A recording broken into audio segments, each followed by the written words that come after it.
राधे राधे साथियों, जय श्री राम, जय श्री कृष्णा। साथियों, आज की इस वीडियो में भादो मास के द्वितीय अध्याय पर बात करेंगे। तो चलिए दोस्तों, चैनल को सब्सक्राइब कर लें और बेल आइकन को ऑन कर लें। तो चलिए साथियों, आज की वीडियो शुरू करते हैं। भाद्रपद माह की पहली गणेश चतुर्थी पर व्रत रखकर महिलाएं संतान प्राप्त और उसके अच्छे वैवाहिक जीवन के लिए व्रत रखती हैं। इसे पर्व को हैरंब संकटी चतुर्थी के नाम से भी जाना जाता है। हिंदू धर्म में हर महीने के कृष्ण पक्ष की चतुर्थी तिथि को गणेश चतुर्थी का व्रत रखा जाता है। हर मास में पड़ने वाली चतुर्थी का अपना अलग महत्व होता है। ऐसे ही भाद्रपद मास के कृष्ण पक्ष की चतुर्थी को भी व्रत पड़ता है। इसे हैरंब संकटी गणेश चतुर्थी व्रत के नाम से जाना जाता है। इस दिन भगवान श्री गणेश की विधिवत पूजा करने के साथ साथ व्रत रखने का विधान भी है। इस दिन पूजा करने के साथ साथ व्रत रखने से जीवन के हर एक दुख दूर हो जाते हैं, सुख समृद्धि की प्राप्ति होती है। इस व्रत की कथा सुनने या पढ़ने से लोगों के मन को शांति मिलती है और जीवन में आने वाले कष्ट दूर होते हैं। पंचांग के अनुसार भाद्रपद माह की कृष्ण पक्ष की चतुर्थी 22 अगस्त दिन गुरुवार को दोपहर 1:46 पर शुरू होगी। 23 अगस्त दिन शुक्रवार को सुबह 10:38 पर समाप्त होगी। गणेश चतुर्थी के दिन चंद्रदेव की पूजा का विधान है और चंद्रोदय रात 8:51 पर होगा। इसलिए हैरंब संकटी चतुर्थी का व्रत 22 अगस्त को किया जाएगा। पूजा के लिए सही समय शाम 5:17 से रात 9:41 तक है। हैरंब संकटी चतुर्थी के दिन ब्रह्म मुहूर्त में उठकर सभी कामों से निवृत्त होकर स्नान कर लें। इसके बाद हाथों में एक फूल और थोड़ा सा अक्षत्र लेकर व्रत का संकल्प लें और फिर इसे गणपति जी को चढ़ा दें।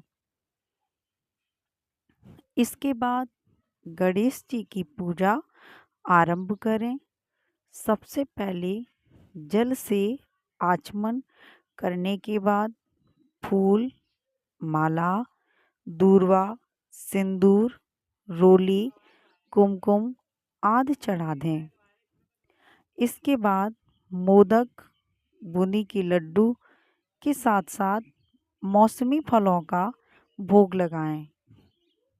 इसके बाद घी का दीपक जलाकर हैरंब संकटी चतुर्थी की व्रत कथा सुने। साथियों, अब मैं गणेश चतुर्थी व्रत कथा सुनाती हूँ। पौराणिक कथा के अनुसार भगवान विष्णु और माता लक्ष्मी की विवाह के समय की बात है। विवाह की तैयारियां की जा रही थीं। सभी देवी देवताओं, गंधर्वों और ऋषियों मुनियों को विवाह के लिए निमंत्रण दिया जा रहा था, लेकिन गणेश जी को इस विवाह के लिए आमंत्रित नहीं किया गया।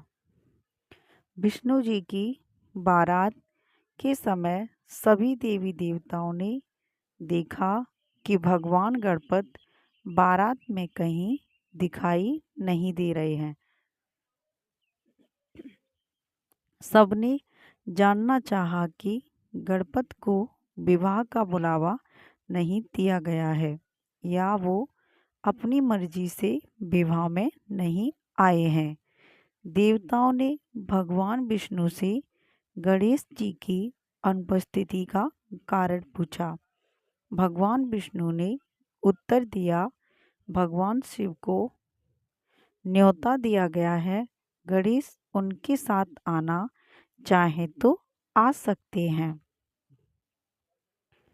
साथ ही यह भी कहा कि गणेश बहुत अधिक भोजन करते हैं, ऐसे में किसी और के घर ले जाकर हम उनको पेट भर भोजन कैसे करवाएंगे।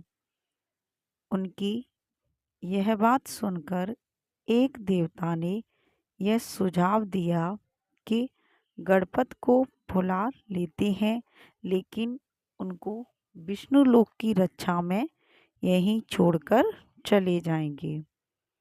इससे न बुलाने की चिंता भी खत्म हो जाएगी और उनके खाने की भी चिंता खत्म हो जाएगी।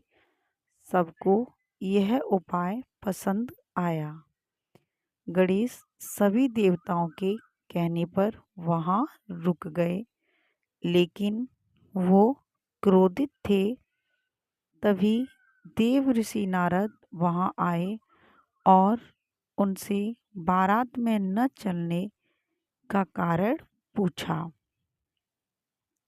गणेश ने कारण बताया, साथ ही यह भी बताया कि वो भगवान विष्णु से गुस्सा हैं।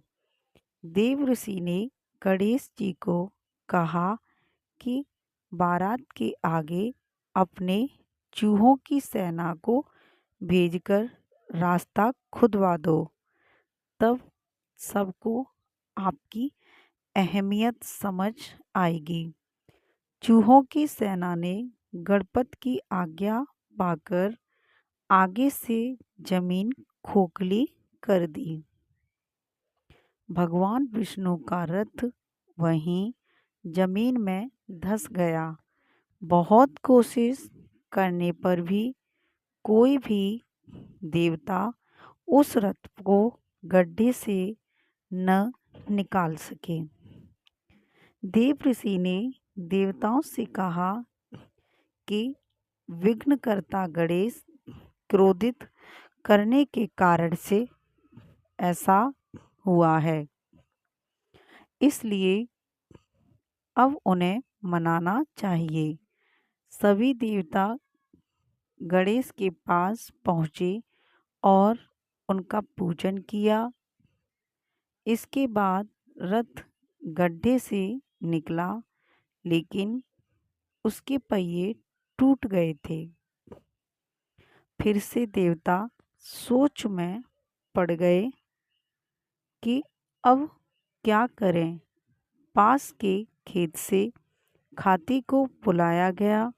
खाती ने गणेश जी की वंदना कर पहिए ठीक कर दिए, जिसके बाद सभी देवी देवताओं को विघ्नहर्ता गणेश को सर्वप्रथम पूजने का महत्व समझ में आया। उसके बाद विवाह विघ्नों के बिना संपूर्ण हुआ।